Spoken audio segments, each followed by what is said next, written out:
दुर्लभ महाकुंभ में सीएम योगी की अभूतपूर्व व्यवस्था। संगम तट पर आस्था और विश्वास का अद्भुत नजारा। श्रद्धालुओं की सुरक्षा और सुविधाओं का बेहतरीन इंतजाम। भक्ति आस्था के साथ भारतीय संस्कृति का अनुपम उदाहरण।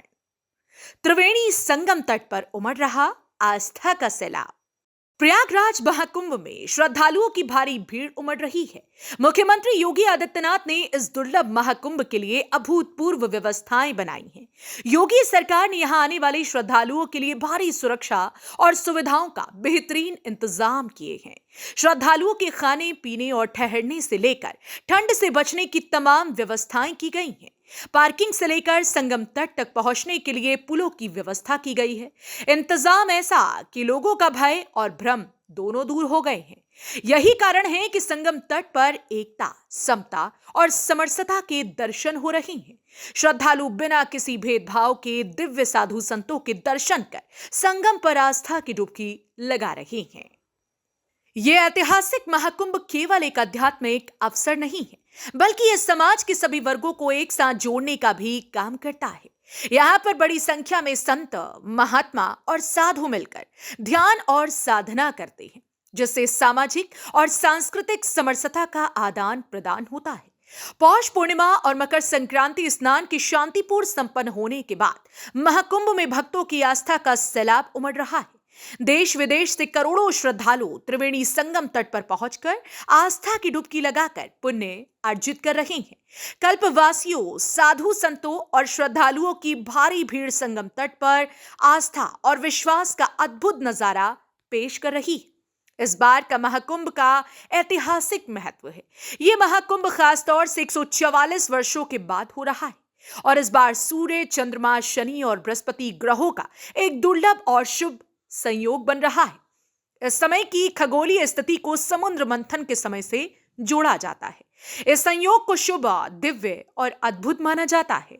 इस योग के प्रभाव से महाकुंभ में स्नान और पूजा करने से असाधारण पुण्य मिलता है।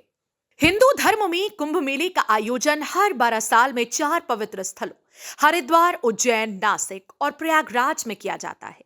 इन जगहों पर सूर्य, चंद्रमा और बृहस्पति ग्रहों की विशेष स्थिति के कारण ये मेले आयोजित होते हैं। इस साल का महाकुंभ और भी खास है क्योंकि ये पवित्र समुद्र मंथन के संयोग से जुड़ा हुआ है।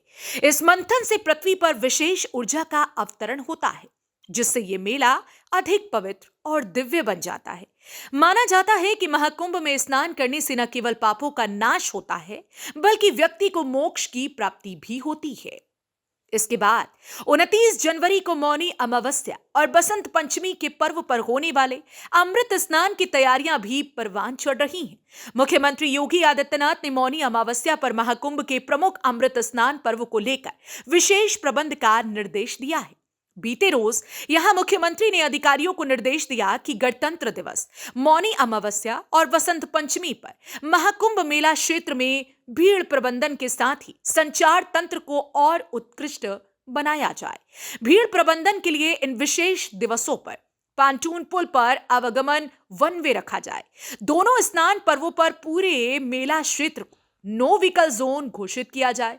मुख्यमंत्री ने कहा कि श्रद्धालुओं की आस्था का पूरा सम्मान होना चाहिए। सीएम योगी ने 22 जनवरी को प्रदेश मंत्रिमंडल की बैठक की तैयारियों को भी समय से पूरा करने का निर्देश दिया है। उन्होंने कहा कि मौनी अमावस्या पर 8 से 10 करोड़ लोगों के आने का अनुमान है। लोगों की सुविधा और सुरक्षा के पर्याप्त प्रबंध होने चाहिए। मुख्यमंत्री ने निर्देश दिया है कि मौनी अमावस्या के साथ ही वसंत पंचमी पर प्रयास होना चाहिए कि जो लोग जिस तरफ से आ रहे हैं वहीं के निकट घाट पर स्नान कर लें। ऐसी व्यवस्था हो कि श्रद्धालुओं को कम से कम पैदल चलना पड़े।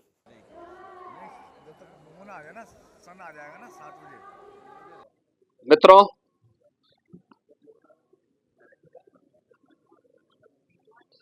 महाकुंभ का आयोजन जिसके लिए हमारा प्रयागराज जाना जाता है, उसी भव्यता और दिव्यता के साथ यहाँ पर आयोजित हो रहा है। आदरणीय प्रधानमंत्री जी ने जो विजन दिया है महाकुंभ के लिए, उसको स्थानीय स्तर पर लागू करने के लिए सभी लोग पूरी प्रतिबद्धता के साथ कार्य कर रहे हैं। और मैं आपको इस बात के लिए धन्यवाद दूंगा कि प्रयागराज की छवि को एक पॉजिटिव तरीके से महाकुंभ के बहाने आप लोगों ने प्रस्तुत करने का कार्य किया और उसको लगातार आगे बढ़ा रहे हैं। इस दौरान हमारे सामने पौष पूर्णिमा और मकर संक्रांति के जो मुख्य स्नान थे वे संपन्न हो चुके हैं और आगामी जो स्नान है जिसमें मौनी अमावस्या का स्नान 29 जनवरी को और बसंत पंचमी का 3 फरवरी को, ये दो बड़े महास्नान हैं जो कुंभ की शोभा है, इस महाकुंभ की शोभा है। 7,000 से अधिक संस्थाएं अब तक यहाँ पर आ चुकी हैं और मेरा मानना है, आज मैंने पूरे महाकुंभ एरिया का सर्वे किया है। प्रातः काल से हम लोग देख रहे हैं यहाँ पर जो लोग आज संगम तट पर स्नान करने वाले श्रद्धालुओं की संख्या और यहाँ पे रहने वाले कल्पवसंतों, कल्पवासियों और अन्य संस्थाओं से जुड़ी हुई पूरी संख्या को अगर हम देखेंगे तो यह बढ़ के लगभग 1 करोड़ से अधिक लोग आज के समय में यहाँ पर मौजूद हैं, यानी इतनी बड़ी संख्या।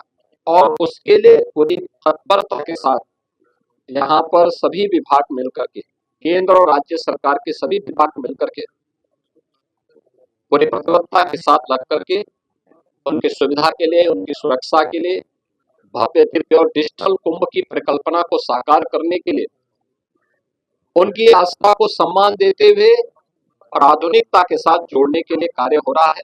आज इन्हीं सब मुद्दों पर बीच में यहाँ पर प्रदेश सरकार के वरिष्ठ अधिकारी, चीफ सेक्रेटरी, डीजीपी और अन्य अधिकारियों को भी हम लोगों ने भेजा था। आज एक बार हम लोगों ने फिर कितना कुछ और आगे बढ़े हैं।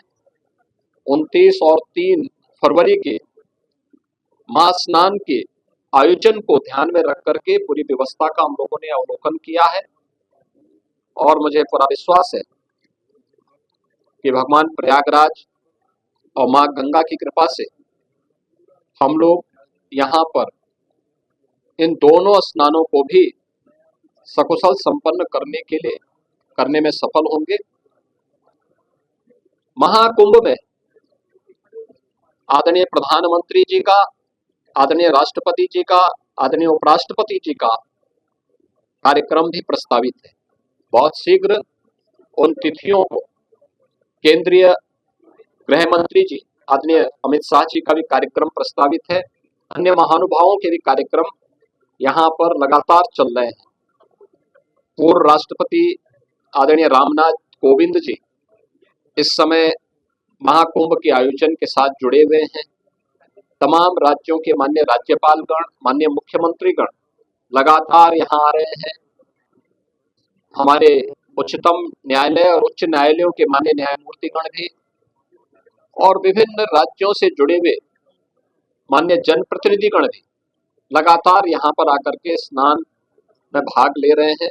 लाखों की संख्या में संतों, कल्पवासियों की उपस्थिति वर्तमान में प्रयागराज में है। बड़ा भव्य और दिव्य आयोजन हो रहा है, अनेक धार्मिक अनुष्ठान हो रहे हैं और प्रयागराज की महिमा जिन कार्यों के लिए जानी जा रही है, माँ गंगा, माँ यमुना और माँ सरस्वती की इस त्रिवेणी में, वह सब कुछ आज यहाँ पर देखने को मिल रहा है। महाकुंभ के आयोजन को लेकर मुख्यमंत्री योगी आदित्यनाथ काफी गंभीर हैं। मुख्यमंत्री समय समय पर अधिकारियों के साथ बैठकर समीक्षा करते रहते हैं। खुद मेला क्षेत्र का भ्रमण कर महाकुंभ की व्यवस्थाओं का जायजा ले रही हैं।